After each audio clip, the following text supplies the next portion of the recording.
Assalamualaikum warahmatullahi wabarakatuh. Selamat berjumpa kembali. Semoga kalian semua dalam kondisi sehat dan bahagia tentunya. Oke, hari ini kita berjumpa kembali dan kita akan membahas tentang pengujian program. Apa itu pengujian program? Nanti akan kita bahas di materi berikut. Terus pengujian program itu biasa disebut dengan istilah software testing. Sebelum kita masuk ke materi, kita bahas dulu pengujian program termasuk ke dalam kompetensi dasar memahami test case dan tata cara pengujian program. Oke.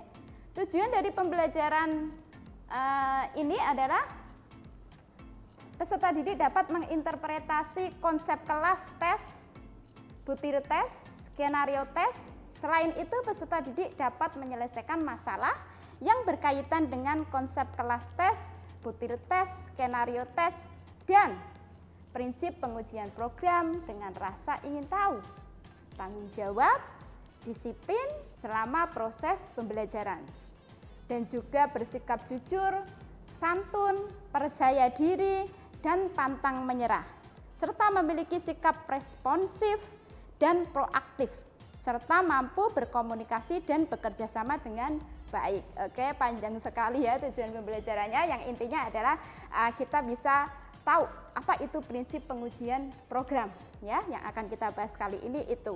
Dan dari pembahasan tujuan yang tadi panjang lebar itu, di sini Ibu mengharapkan bahwa kalian tidak hanya mendapatkan nilai bagus ya. Nilai bagus itu penting, tapi nilai bagus itu bukan tujuan utama. Tujuan utama kita di sini adalah bagaimana kalian bisa memahami apa yang telah kita pelajari nanti tentang pengujian program, dan bagaimana kalian bisa disiplin, tetap jujur, bersikap santun, proaktif, dan mampu berkomunikasi dan bekerja sama dengan baik ya. Jadi bukan hanya nilai secara apa yang dapat dihitung secara angka saja, atau bukan nilai dengan angka saja, tetapi bagaimana nilai sikap kalian setelah kita belajar tentang pengujian program. Oke, kita langsung masuk ke materi pengertian pengujian program. Apa itu pengertian pengujian program? Ya, pengujian program atau perangkat lunak, kalau Ibu bilang program, perangkat lunak atau software, itu sama saja ya artinya ya. Jadi pengujian program dan perangkat lunak adalah proses menjalankan dan mengevaluasi sebuah perangkat lunak secara manual maupun otomatis untuk menguji apakah perangkat lunak sudah memenuhi persyaratan atau belum, atau untuk menentukan perbedaan antara hasil yang diharapkan dengan hasil yang sebenarnya ya. Jadi pengertian pengujian program itu adalah tadi yang Ibu sebutkan ya, bahwa di sana ada proses mengevaluasi perangkat lunak ya, untuk menentukan perbedaan antara hasil yang diharapkan dengan hasil yang sebenarnya. Oke, begitu. Lanjut. Ada 5 poin penting yang harus kita semua ingat, yang harus kalian ingat tentang pengertian pengujian program. Apa saja poin-poin itu? Di sini sudah Ibu tunjukkan dengan beberapa warna ya, ada 5 warna di situ. Yang pertama, pengujian program atau perangkat lunak merupakan suatu tahapan penting dalam pengembangan program atau pengembangan perangkat lunak. Jadi pengujian program ini merupakan tahapan yang penting. Tahapan yang penting di mana? Dalam pengembangan program. Lalu, tahapan pengujian program dilakukan dengan cara apa? Ini poin yang kedua. Tahapan pengujian program dilakukan dengan cara mengevaluasi konfigurasi program, perancangan program, dan program yang dihasilkan. Itu yang kedua yang harus kita ingat ya. Terus yang ketiga, setelah itu apa? Setelah kita mengevaluasi konfigurasi program, perancangan program, dan hasilnya, kemudian hasilnya kita bandingkan. Dibandingkan dengan apa? Dengan hasil uji yang diharapkan ya. Jadi setelah tadi kita evaluasi, kan ada hasil tuh. Lalu hasilnya kita bandingkan. Dibandingkan dengan apa? Dengan hasil uji yang diharapkan. Itu poin yang ketiga. Sekarang poin yang keempat, ya. Setelah tadi dibandingkan, ya, sesuai atau tidak dengan hasil uji yang diharapkan, mungkin di situ, mungkin ya, jadi bisa jadi enggak, bisa jadi iya. Mungkin kita akan menemukan kesalahan. Lalu, ini yang merupakan poin keempat yang harus kita ingat. Jika kita temukan kesalahan, maka apa yang harus kita lakukan?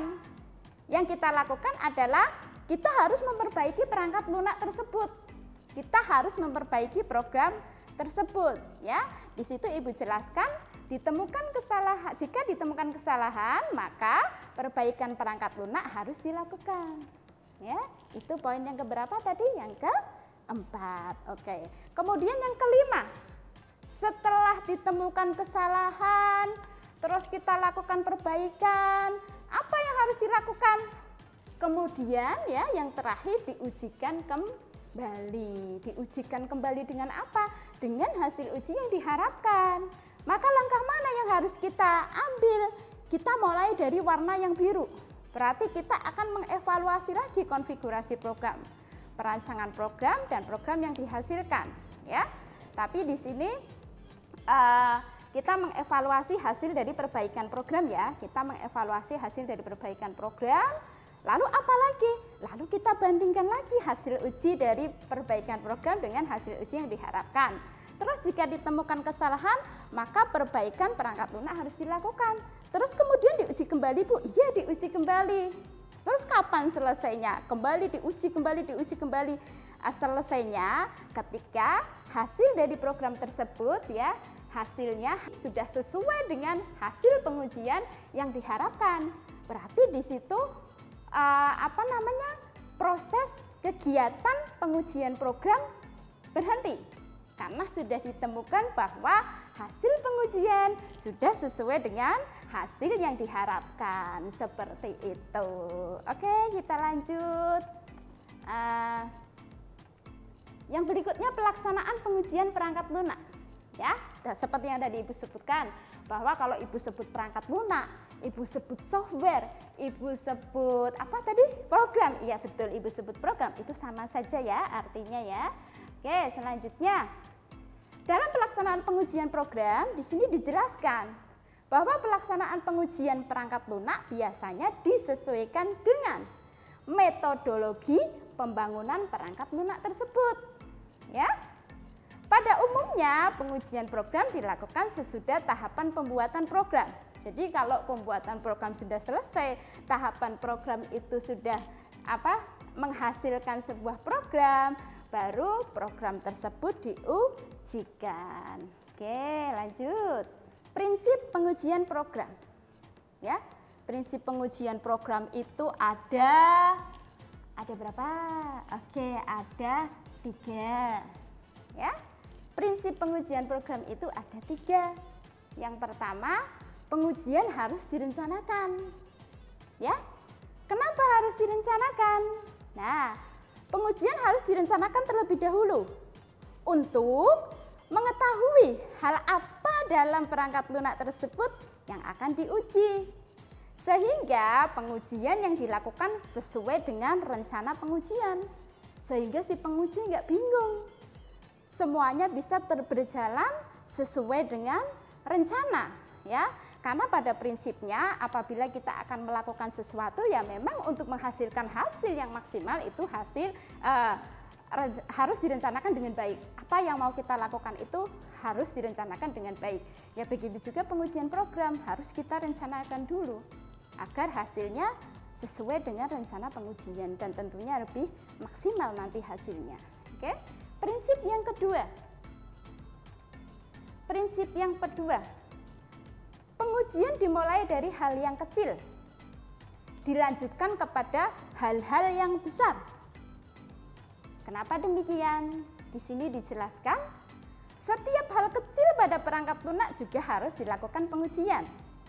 Pengujian dilakukan dari hal yang kecil agar semua hal pada perangkat dapat teruji dan pengujian lebih terstruktur seperti itu.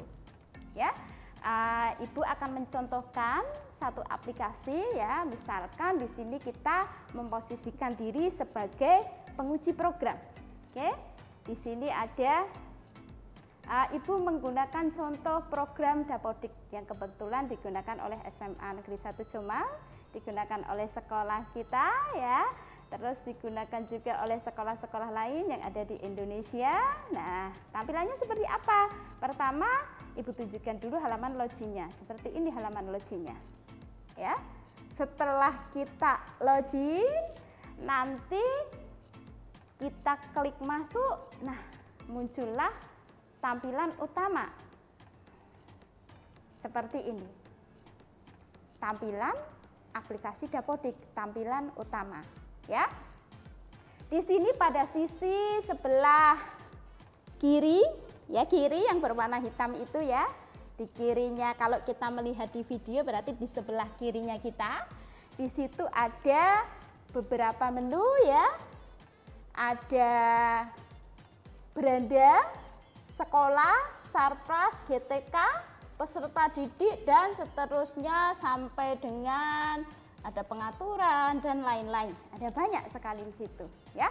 Anggaplah yang ada di bagian hitam itu adalah bagian-bagian kecil. Tadi disebutkan bahwa prinsip yang pertama apa tadi? Ya, prinsip yang pertama pengujian harus direncanakan. Lalu prinsip yang kedua, pengujian dimulai dari hal yang kecil. Ya, anggaplah yang ada menu-menu atau fitur yang ada di sebelah kiri kita, yang ada di hitam ini, yang ini ada orang wisuda atasnya ya, ada picture orang wisuda ya. Ini anggaplah ini bagian-bagian kecil pada sebuah program besar yang bernama aplikasi Dapodik. Begitu. Nah, terus lalu pengujian harus kita lakukan di mana? Yang pertama harus direncanakan dulu. Misalkan kita mau menguji bagian yang mana dulu nih. Ya. Prinsip yang kedua tadi dimulai dari hal kecil.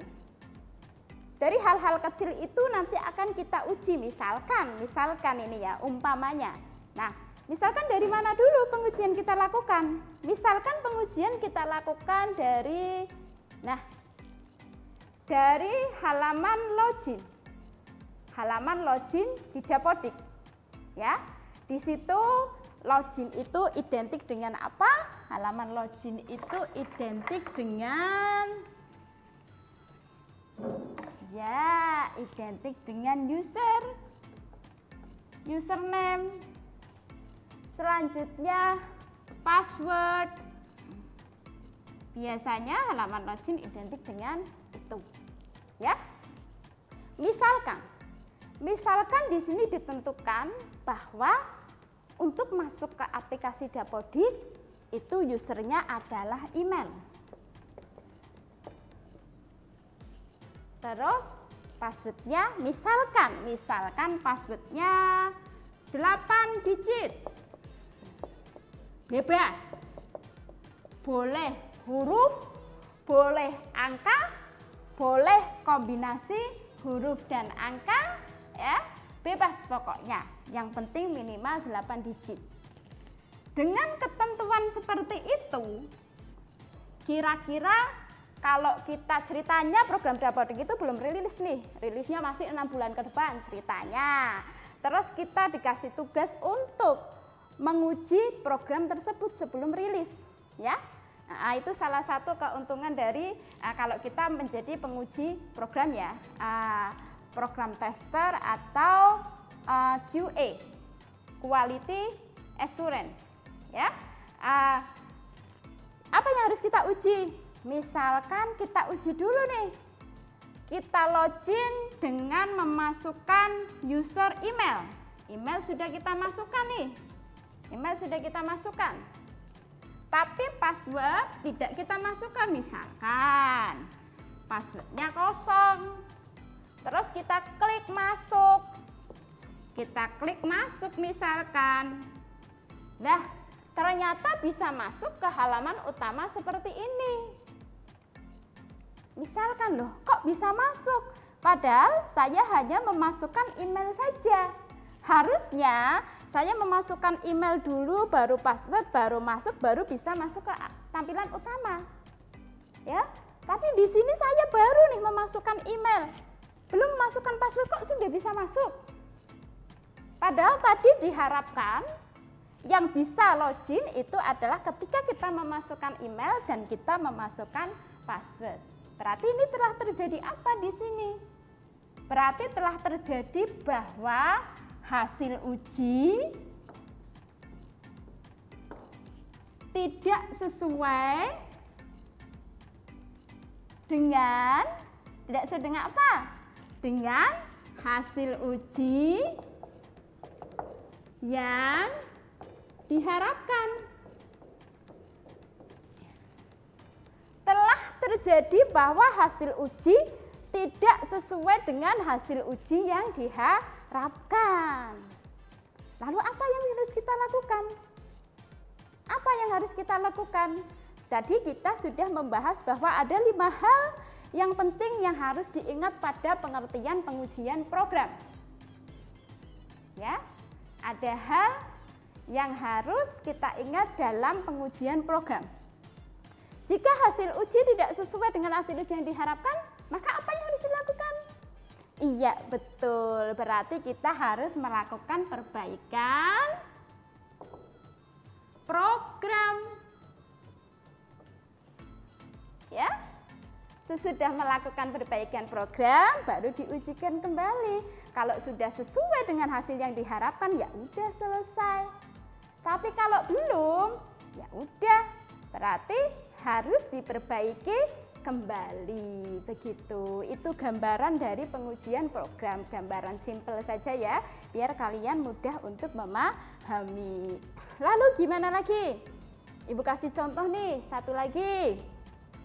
Misalkan sekarang saya sudah lupa nih, kita tidak memasukkan email, tapi kita memasukkan password. Kita memasukkan password.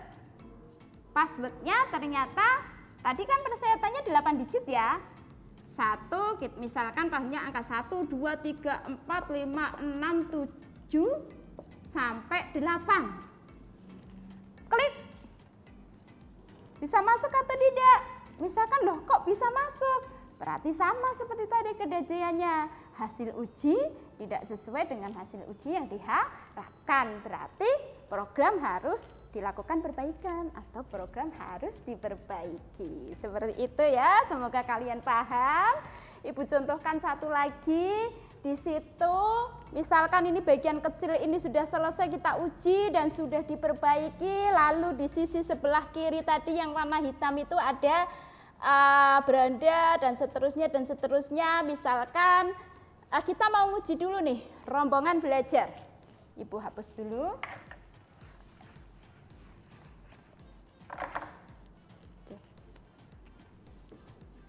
Rombongan belajar. Kita masuk ke menu rombongan belajar. Pada aplikasi Dapodik, misalkan di situ ditentukan bahwa jumlah anggota rombel dalam satu kelas maksimal 36. Kira-kira apa nih yang harus kita ujikan kalau di situ ada ketentuan seperti itu? Ya. Misalkan yang kita ujikan kita entry. Siswa dengan jumlah lebih dari 36. Misalkan entry siswa 37 nih. Harusnya hasilnya apa di situ? Harusnya hasilnya di situ adalah invalid. Ya. Tapi ternyata setelah kita entry siswa 37 orang, kok hasilnya tidak invalid. Ya. Berarti di sini program harus diperbaiki agar sesuai dengan hasil uji yang diharapkan. Seperti itu. Semoga kalian paham ya. Kalau tidak paham nanti bisa ditanyakan, bisa langsung atau bisa di kolom komentar. Begitu. Oke? Contohnya Ibu rasa cukup sampai itu. Terus sekarang kita masuk prinsip yang keberapa? Kalau tadi kita sudah bahas 2 prinsip, sekarang kita masuk prinsip yang ketiga. Apa itu prinsip yang ketiga? Ya, pengujian sebaiknya dilakukan oleh pihak di luar dari developer atau si pembuat program. Karena jika dilakukan oleh seorang programmer atau pemprogram atau developer, pengujian bukan menjadi aktivitas pengujian program lagi, tapi dia akan menjadi aktivitas mengidentifikasi kesalahan, mengisolirnya, dan memperbaiki kesalahan yang ditemukan. Seperti itu. Ya, sebenarnya ini berkaitan dengan apa? Ini sebaliknya berkaitan dengan sudut pandang. Ya, sudut pandang antara si programmer dengan pengguna program nantinya itu mungkin saja berbeda. Jadi, apabila pengujian program itu dilakukan juga oleh si pemprogram, ya sudut pandangnya hanya seperti itu saja. Pasti sesuai dengan sudut pandangnya si pemprogram, belum tentu sesuai dengan si pengguna. Ini makanya pengujian program masuk dalam prinsip pengujian program bagian ketiga, yaitu yang sebaiknya dilakukan oleh pihak ketiga, di mana pihak ketiga itu memposisikan sendiri sebagai pengguna. Ya, dengan seperti itu mungkin program tersebut akan lebih memberikan nilai lebih atau manfaat bagi pengguna dan sesuai dengan kebutuhan pengguna pastinya. Ya, contohnya seperti ini, contoh realnya, contoh gampangnya. Ya, Bu Hotim itu kan guru kalian nih. Ya, Bu Hotim bisa saja nih, Bu Hotim memastikan diri bahwa Bu Hotim adalah guru terbaik di kelas kamu. Wes, pokoknya Bu Hotim guru terbaik. Wes, jelasannya gampang, sudah nggak pernah ngasih tugas misalkan, siswanya pinter-pinter, ya setelah diajar Bu Hotim semuanya pinter semua, misalkan ranking 1 semua satu kelas ya, oke. Nah, Ibu bisa saja memberikan label sama Bu Hotim seperti itu, meyakini bahwa diri Bu Hotim seperti itu. Tapi kan itu versinya Bu Hotim, ya. Sebenarnya yang bisa menilai Bu Hotim kan bukan Bu Hotim, yang bisa mengoreksi Bu Hotim bukan Bu Hotim. Tapi kalian sebagai siswanya Bu Hotim, ya, kalian yang merasakan Bu Hotim ini mengajarnya enak atau tidak, bisa memahami atau tidak. Kalian kalau diajar Bu Hotim, menjelaskannya jelas atau tidak. Sebenarnya yang bisa mengambil keputusan itu atau yang bisa mengoreksi Bu Hotim adalah kalian.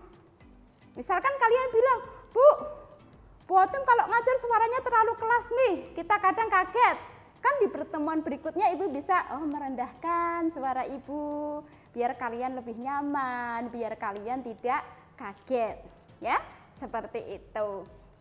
Kalau Bu Hotim hanya berpandangan sama tentang sesuai dengan persepsi Bu Hotim sendiri, sesuai dengan perkiraan Bu Hotim sendiri, nanti jadinya nggak objektif, ya. Begitu juga, jadi anggaplah Bu Hotim ini programmer, kamu penggunanya. Jadi yang tahu kebutuhannya adalah kalian, bukan Bu Hotim. Begitu. Bu Hotim hanya mengira-ira saja nih, oh ya kebutuhan kamu seperti ini nih, kamu harus dijelaskan dengan model seperti ini nih, model pembelajaran kamu harus seperti ini. Bu Hotim hanya bisa seperti itu. Jadi itu contoh gampangnya ya, biar kalian bisa, kenapa sih pengujian sebaiknya dilakukan pihak ketiga? Ya kurang lebih seperti itu. Ini berkaitan dengan sudut pandang, begitu ya. Oke, selanjutnya tujuan pengujian. Ya, tujuan pengujian secara umum ya, pengujian dilakukan untuk kalau Ibu mengingat-ingat ini itu dengan ini Bu habis dulu. Ibu mengingat-ingat ini dengan tujuan pengujian program, ya. Ibu selalu ingat dengan kata ghibah. Tulisannya gimana ya? Ghibah. Gini apa ya? Hibah. Ya, pokoknya itulah hibah. Ibu selalu ingat kata hibah ya. Dimana kalau hibah itu kan apa? Membicarakan orang lain, mencari kejelekan orang lain ya. Salah satu di dalamnya mencari kejelekan orang lain. Lah, tujuan pengujian program juga di situ. Jadi kalau hibah itu mencari kesalahan orang lain di dalamnya, kalau pengujian program itu dilakukan untuk mengungkapkan adanya kesalahan. Jadi mencari kesalahan pada program, tapi bukan kesalahan yang dibuat-buat ya. Jadi kesalahan pada program itu kita cari tujuannya untuk apa? Untuk memperbaiki begitu. Untuk memperbaiki biar program itu sesuai dengan tujuan utamanya, sesuai dengan yang diharapkan ya. Jika dengan dilakukan dengan cara apa? Dilakukan dengan cara menjalankan dan menyeleksi program, baik secara manual maupun secara otomatis. Tanpa melakukan pengujian perangkat lunak, mungkin kita tidak akan bisa menemukan kesalahan pada perangkat lunak. Begitu. Itu sebabnya pengujian program itu sangat penting dalam proses pengujian dalam tahap pengembangan program. Oke. Lalu tujuannya apalagi selain itu ya? Selain itu, tujuan perangkat lunak adalah sebagai berikut. Yang pertama, menilai apakah perangkat lunak yang dikembangkan telah memenuhi kebutuhan pengguna atau belum, ya. Dari tadi berulang-ulang Ibu sampaikan bahwa di sini yang penting adalah pengguna. Karena software itu dibuat ya untuk memenuhi kebutuhan pengguna, ya. Kalau tidak ada yang menggunakan, nanti softwarenya nggak ada yang pakai, nanti sedikit pula pendapatan yang programmer dapatkan, begitu ya. Oke, selanjutnya melihat apakah tahap pengembangan perangkat lunak sesuai dengan metodologi yang digunakan atau tidak. Terus yang ketiga, membuat dokumentasi. Dokumentasi apa? Dokumentasi hasil pengujian. Dokumentasi hasil pengujian itu selanjutnya digunakan untuk menginformasikan kesesuaian perangkat lunak yang diuji dengan spesifikasi yang ditentukan, ya. Membuat dokumentasi untuk menginformasikan ya kesesuaian perangkat lunak yang diuji dengan spesifikasi yang ditentukan. Oke. Yang keempat, apalagi nih? Mencari tahu kualitas dari produk perangkat lunak tersebut, ya. Apakah kualitasnya bagus sesuai dengan kebutuhan pengguna ataukah kualitasnya kurang. Oke. Selanjutnya apa lagi? Yang kelima, meningkatkan kepercayaan akan sistem itu sendiri, bahwa sistem tersebut dapat digunakan dengan resiko kerusakan yang rendah. Lanjut. Menyediakan informasi-informasi yang penting sehingga dapat membantu mengurangi terjadinya error yang sebelumnya pernah terjadi. Oke. Lanjut. Mencari error dan kelemahan dari sistem tersebut. Ya. Kadang juga dapat mendeteksi keterbatasan kinerja dari sistem tersebut, ya. Jadi kalau semuanya itu bisa ditemukan, nanti kan bisa diperbaiki programnya. Kalau programnya diperbaiki ketika rilis di pasaran, ketika dijual di pasaran, ketika dipakai oleh pengguna, ya, pengguna tidak akan merasa dirugikan. Pengguna tidak akan merasa pengguna dapat memanfaatkan dengan bahagia karena sesuai dengan apa yang mereka butuhkan, begitu. Lalu mencari informasi sejauh mana kemampuan sistem tersebut, itu yang ke-8. Oke, untuk pertemuan kali ini kita membahas sampai tujuan pengujian program dulu kita selesaikan sampai di sini. Nanti kita ketemu lagi di pertemuan yang lain, di pembahasan berikutnya tentang pengujian program, ya. Terima kasih sudah mengikuti videonya Bu Otim, sudah menonton videonya Bu Otim. Semoga kalian selalu sehat, jangan lupa semangat dan tetap optimis. Jangan pernah merasa kamu tidak mampu kalau kamu belum mencoba. Coba dulu. Gagal, coba lagi. Gagal lagi, coba lagi, dan seterusnya sampai kamu berhasil. Tak ada seorang pun di dunia ini yang nggak punya masalah. Semua orang punya masalah. Tapi bagaimana masalah itu bisa ringan? Bagaimana masalah itu bisa terselesaikan? Bagaimana kita tidak terpengaruh dengan masalah itu sehingga membuat hidup kita hancur? Tergantung bagaimana kita tergantung bagaimana kita mensikapinya. Oke, sekali lagi terima kasih. Semoga kalian selalu sehat, selalu semangat, dan jangan lupa untuk selalu bahagia. Sampai di sini dulu, kita jumpa lagi di pertemuan berikutnya. Dadah.